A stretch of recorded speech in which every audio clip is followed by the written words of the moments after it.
Racing just started. We are boom, boom, boom. First the show, quickness at the start. Conquistador in second. Laun-laan is down on the inside. Lakay is on the outside. Well, unequaled is the early trailer by about 8 lengths of the leader. And going along for the first turn, Laun-laan, boom, boom, boom is on the outside. Conquistador is down in third. Lakay is on the outside fourth. While unequaled still racing in last half mile distance they traveled.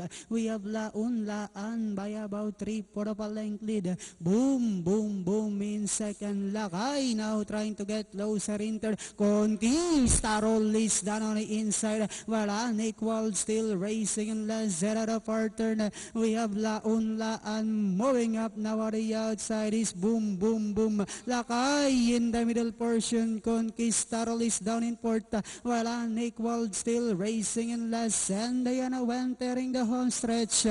We have Lakay now takes command, and on the outside is boom, boom, boom. Down on the inside is Laun-laan. Last 100 meters we have Lakay, boom, boom, boom. It's on the outside, but it's still Lakay, followed by boom, boom, boom, and finally Lakay, boom, boom, boom.